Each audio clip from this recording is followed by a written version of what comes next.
Welcome to the 24K Life podcast. We are coming to you from Dubai. At least one of us is coming to you from Dubai. And I am excited today because we are going all over the world to bring you insights, tools, information, and remedies that will touch your heart, your mind, and your soul to help you level up your life, to crack your code, to figure out how you can operate at your best and highest level. In order to do that, we ask that you like, share, and subscribe so others can do it as well.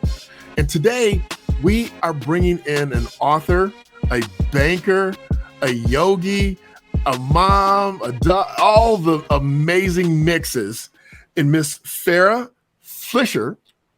And Farah is, I love the name Farah, by the way. And Farah is going to just talk with us about some interesting, trying times in her life that she had to overcome and that she is willing to share with the rest of us that may have shared similar circumstances, maybe not the exact same circumstances, but shared certain circumstances. Hi, Farah.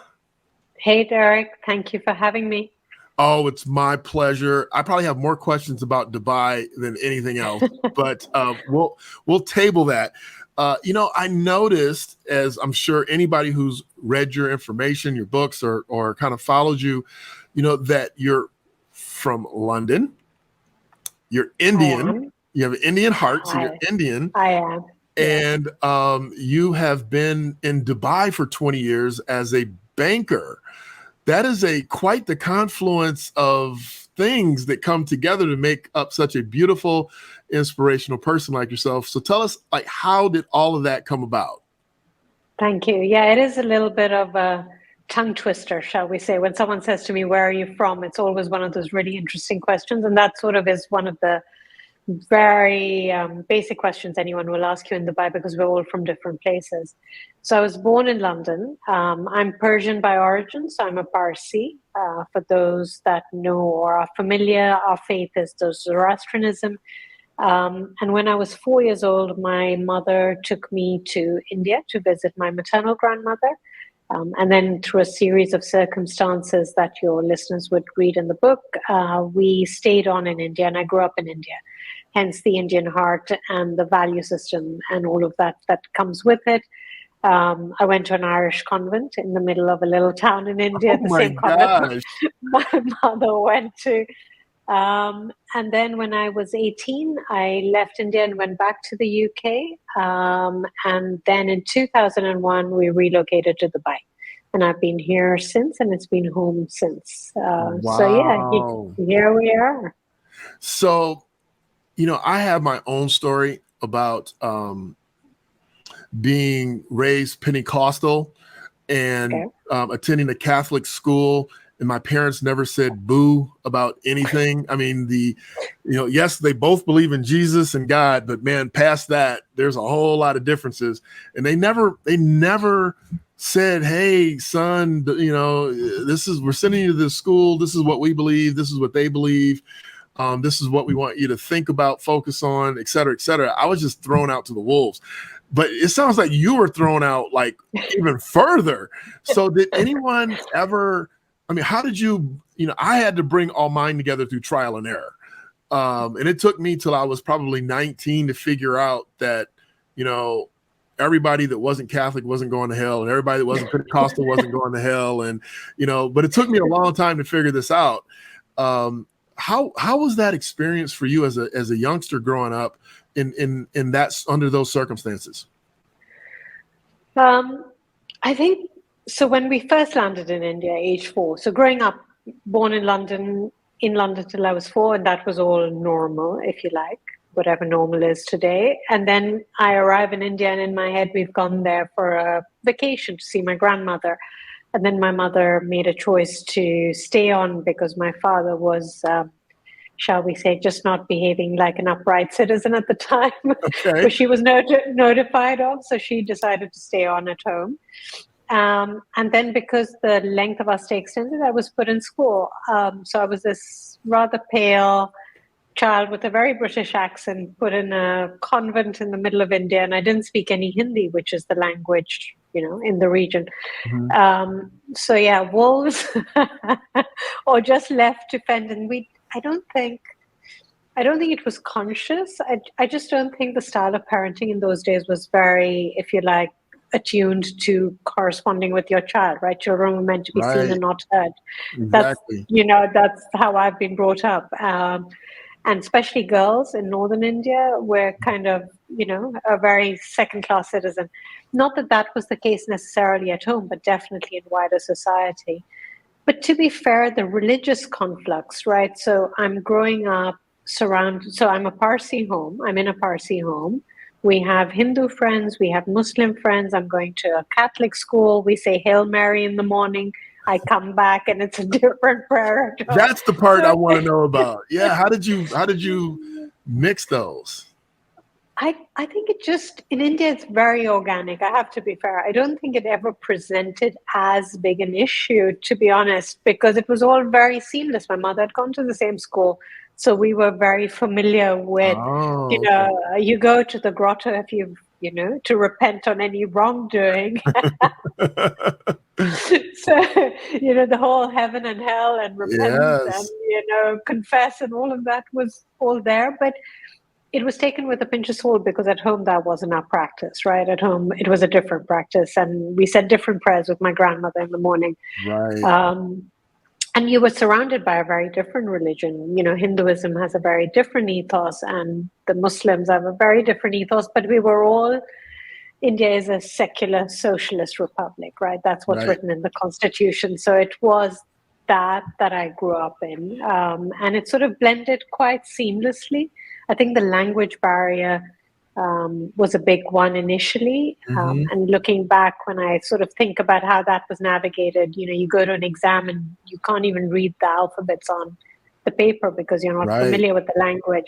So that did take a little bit of time to navigate, I'd say, but the religious aspects were less obvious because my family had friends from every religion and we all came together, and politics was more heated, religion less so. Okay.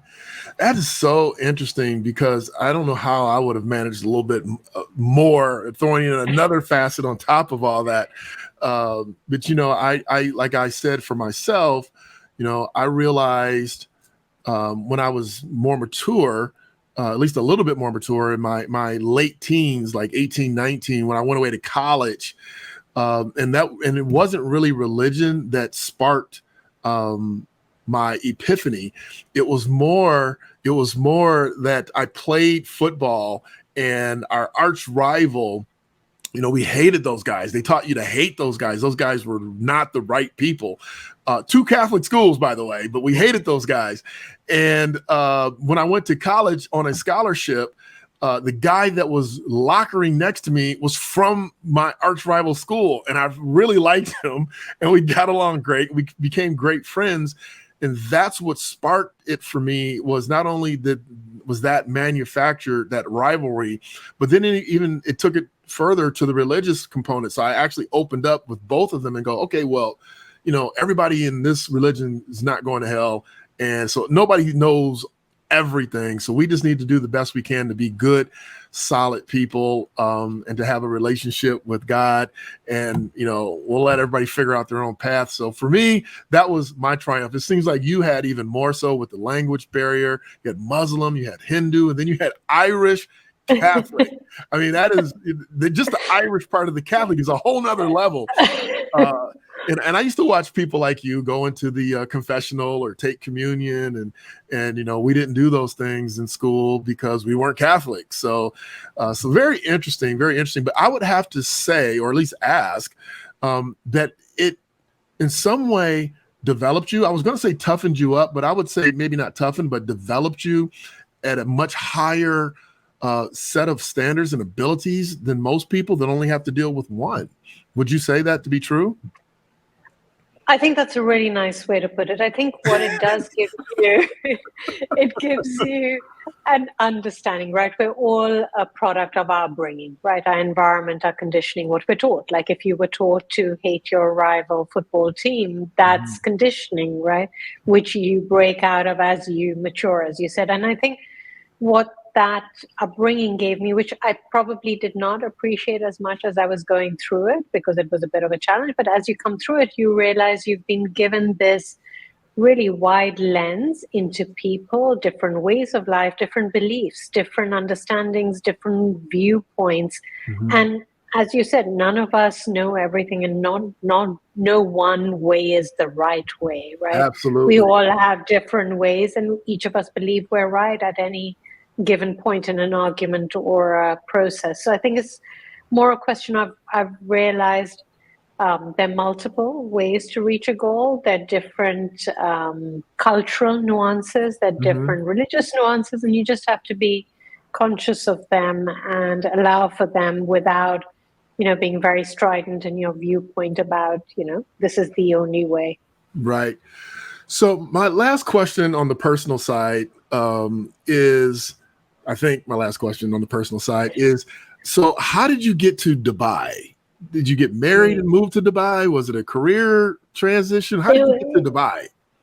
So Dubai, now if you've got to sort of rewind to 25 odd years ago when Dubai wasn't the Dubai of today that everyone sees, right? Okay. I used to work for a large American organization, a bank, and they had offices out in Dubai. And I had come to work with them on a project. And my mother and my family were in India, which is only 3 hours from Dubai.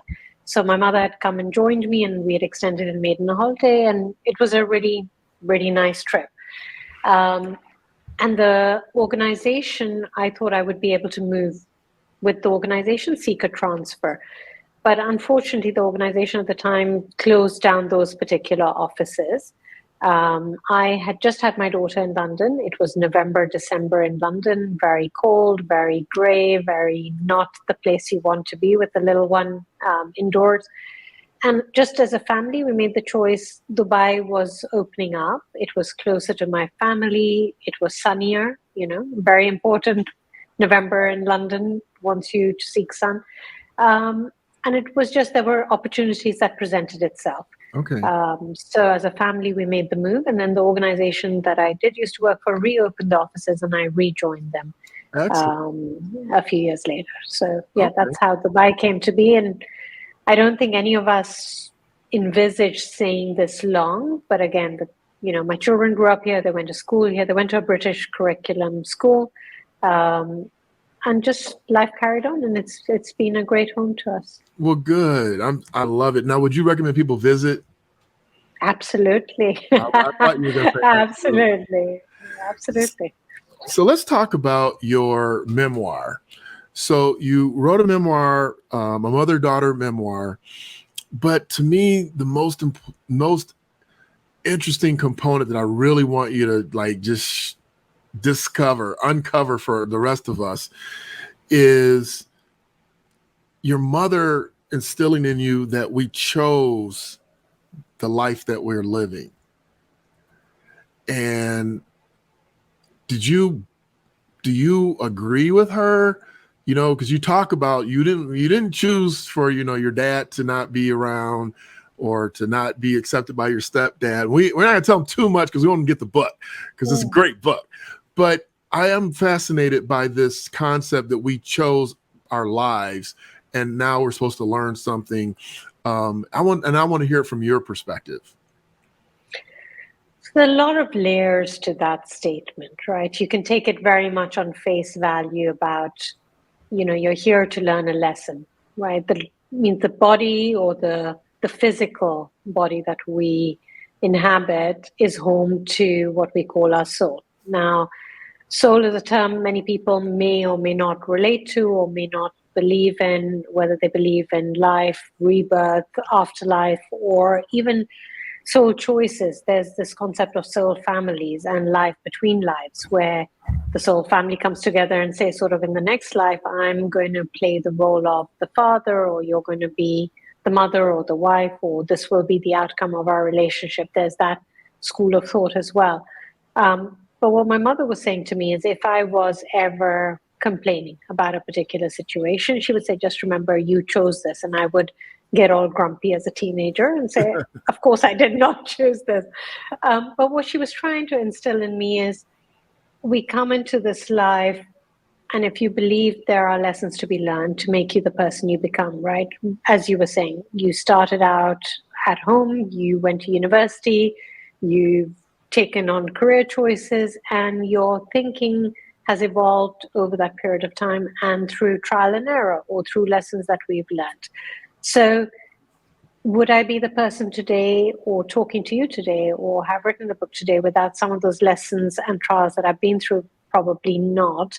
Might I have consciously chosen for them to occur? Also probably not, which is why what she's saying is at a soul level, you choose the life you're going to come into and the physicality you're going to inhabit and the family that's going to surround you that are all part of, it's almost like a predestined family group that comes together to play certain roles to teach you a particular lesson that you have yet to master. So I think one of the lessons that keeps coming up for me is self-sufficiency, right? Or self-reliance, or being able to stand on my own 2 feet, or to even parent myself to a degree, or to not rely on the if you like, the archetype male parental figure, right? That hasn't been there for me, if you like. And part of my lesson has been to learn to not either seek it or rely on it, or to be able to manage without it.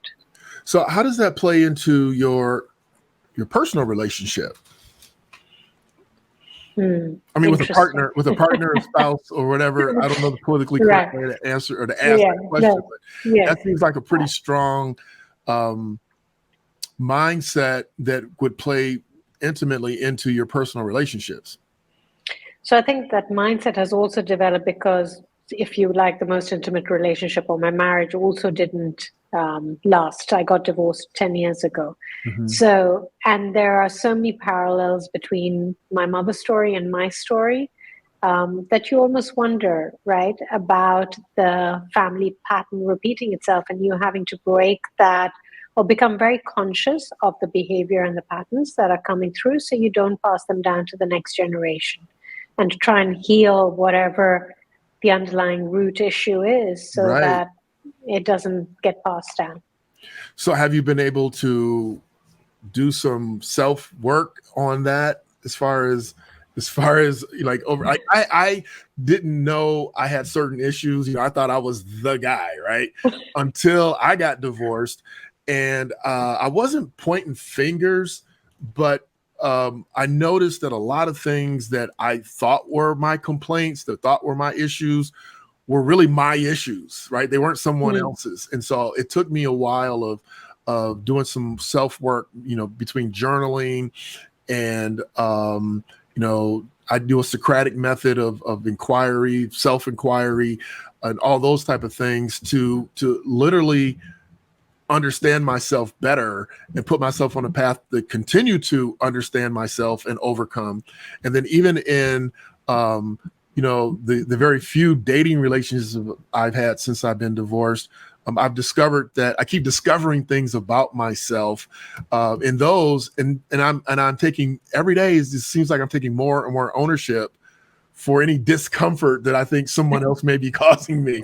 I learned really quickly that they're not someone else's issues, they're mine. Did you have that opportunity, or is that something that you have done maybe through writing the book or otherwise? So the book, I don't necessarily talk about my marriage or the breakdown of my marriage. I didn't mean that. Did you learn anything? No, but I did. No, to be fair and to honor your transparency.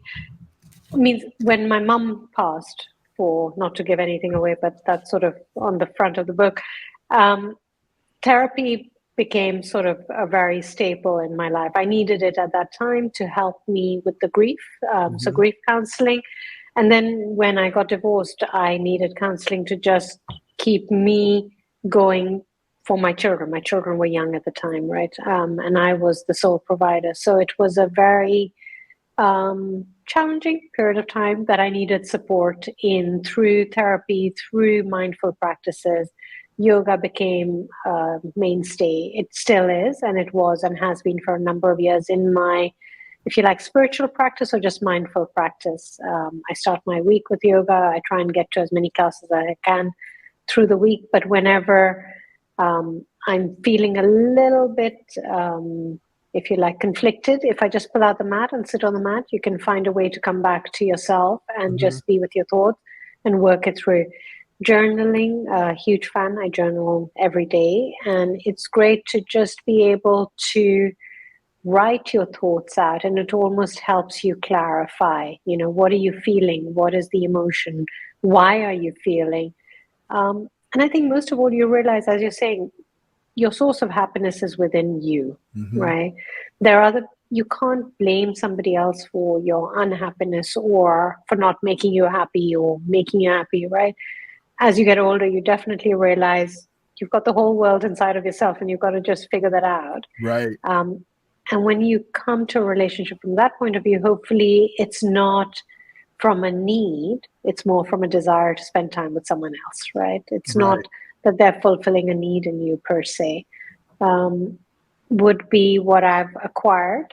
But yeah, definitely lots of practices to understand myself a little better, to understand the drivers for my behavior or triggers, or how do you tackle them? So that kind of stuff. So we discussed the philosophies of your mother that she passed on to you. Are you passing the same ones on? Yeah, I do. And then my son's going, no way did I choose this. That's where I was trying to go. Like, I know your kid's like, no, I didn't choose this. Yeah, exactly.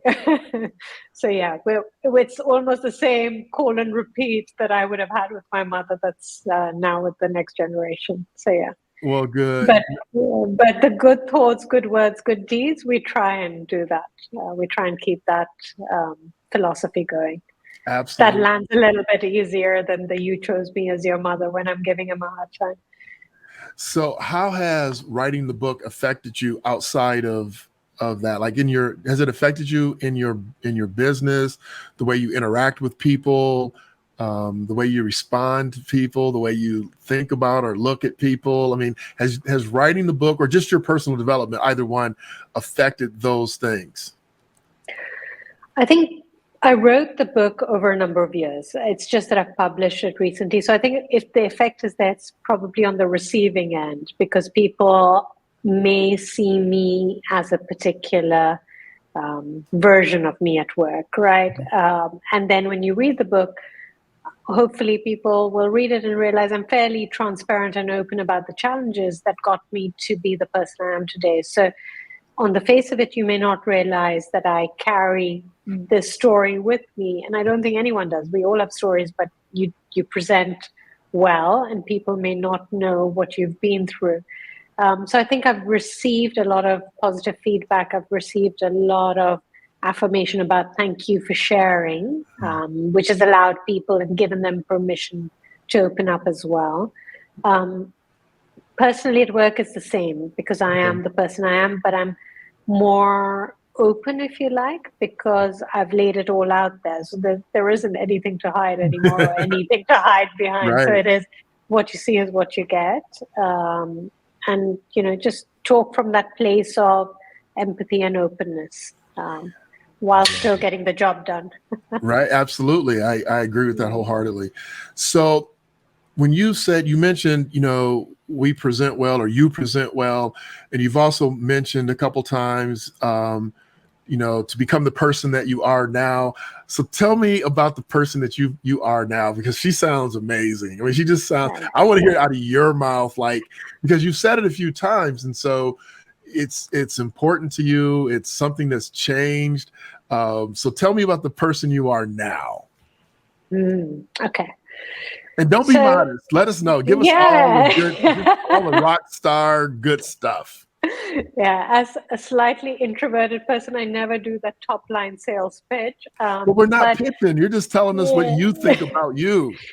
Okay, so if I was to say what I'm what I am proud of becoming. I'm really proud of the fact that, for example, I'm financially independent, right? Okay. I've been able to raise my two children and send them to universities internationally and manage the family. And I have other commitments to my family in India, which I honor as well. So my financial independence is something that I'm super proud of because aged 18, I left for London with £20 in my pocket. So I've built my career without a degree, starting as a trainee in a bank, and I've worked my way up. So I've worked super hard. So proud of that. Really proud of that. And I am proud of the fact that I don't have to be one thing, right? When you come anywhere, you introduce yourself, I belong to this, or I'm this, or I work here, or I'm married to this one, but it's all sort of very siloed, and you introduce me, I am a banker, and I've been a banker for 30 plus years. I love to bake, and I dream of opening a cafe one day. I trained as a yoga teacher and set up a yoga club, and I do yoga as part of my very sort of core practice. I dance. I go for salsa and tango lessons as well. I love So it. it's kind of you can be all of that. I love entertaining. I love hosting. I love the arts, music, film, any of that medium. I love. I love fashion.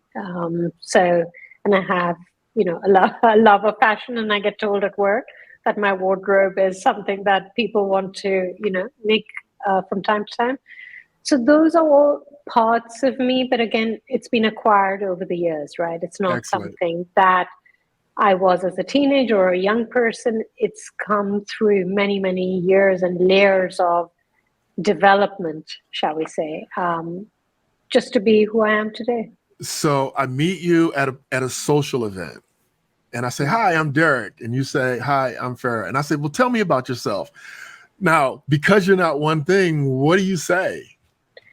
So I'd almost throw that because in Dubai, that's a really common question. Where do you come from, or tell me about yourself? So I'm almost like I would start with, okay, how do you define yourself? So I wouldn't go in with the I'm a banker and a baker or I've written a book, because those to me are labels that we put Mhm. on people, right? But at the core of you, who are you? So tell me about yourself. Okay, I love to walk on the beach. I love sunsets. What's your favorite genre of music? I love R&B or neo soul, And it's like, what's the last movie you watched that you enjoyed? So I just feel we get so caught up on what did you achieve? Who are Mhm. you? Where are you in the hierarchy of the corporate structure? Where Right. are you in the hierarchy of life? That who are you as an individual, and the essence of you kind of gets lost in the ether, I feel. Like, I No, don't want to be asked what that's I a do great. at the bank. I love it. I mean, I would probably pass out if I asked you that. That's what your answers were. 'Cause I love walking on the beach, and I mean, everything you said was like, yes, more of that. So that is awesome. I love that. So I have one last serious question for you, and then we can go wherever we want to go.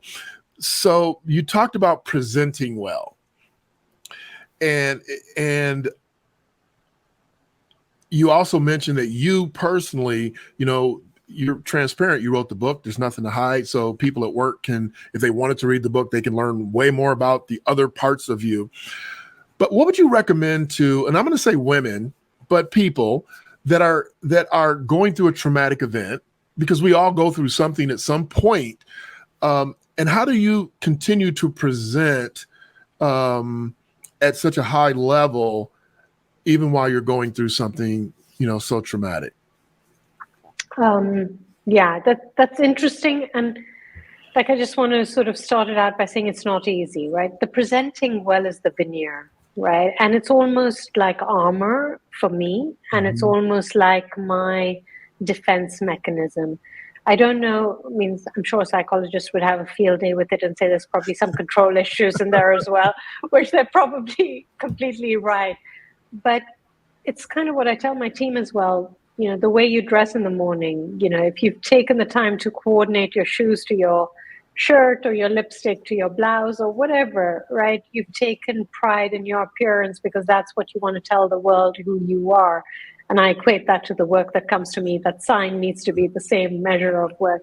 But I think the presenting well, for me, definitely is armor, veneer. And again, back to who I am today. Previously, I might not have stepped out without makeup in the morning, right? But today I'm comfortable enough in my own skin to be able to do that because this is who I am, right? And this is who it is. And I'm proud of who it is. I think more to the point that I'm comfortable enough to do that.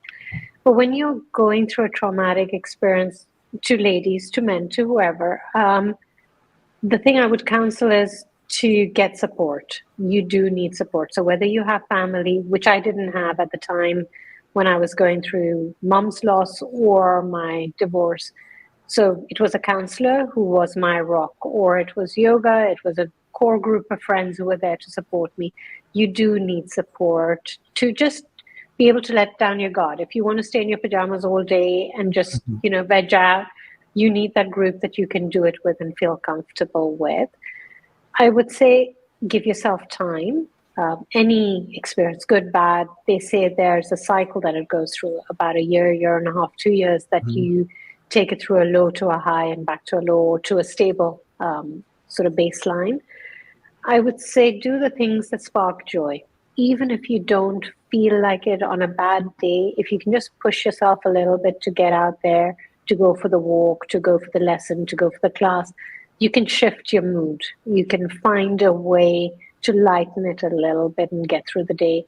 The last thing I'd say is one day at a time. When I was in the midst of the depth of my divorce, and if I was, worried or anxious, especially about the financials for my children, their future, she would say, for today, do you have a roof over your head? Do you have food on the table? Are you all safe? Do you have your health? Then for today, you're good. Tomorrow will take care of itself. And even to this day, that is philosophy. If I'm having a particularly trying time, I'm like, okay, for today, what can I control? What can I manage? What do we have? Are the basics covered? And if they're covered, we're good for today. Excellent. That would be what I'd leave them with. That is excellent advice. That was really good advice. And I hope everybody's listening will take that advice. Now, listen, you can find more out about the book, more about Farah, if you go to farahpress.com. Super easy, farahpress.com. You can order the book, you can learn more, and you can also engage on her Instagram as well. So we'll post all those in the bio so that you can click them and make it easy for yourself. So anything that you want to add or share that we didn't cover? I think you you dug deep. That's my job. That's my job. All right. Well, we'll be right back. Hold on one second, Farah. Okay. So listen, I told you from the beginning that we were going to bring something special and that we were going to introduce you to some ideas, some concepts, some thoughts, and some beliefs. What she really told you was that if you're willing to be open, that you can overcome, that you can survive, and that you can thrive. She started at 18 with 20. I don't remember what she said. It wasn't $20, but 20 something euros in her pocket. And now she is financially independent. She has sent both of her kids through international college, and that she is financially stable and secure. You can be also, but you have to be willing to open up and do the work. Go to farahpress.com. Check her out. Check out the book. It's good. I grabbed it. I'll vouch for it. You will enjoy it. You will learn something from it. And at the very, very least, you can pass it on to someone else who may be more needing of that type of information. I'm Derick Gant. I want you to like, share, and subscribe this podcast. It is the only way we can touch more and more people in a deeper fashion, by sharing the things that touch our hearts, that touch our heads, and that touch our minds. With that, I want to ask you to be your best, bring your best, leave nothing to chance.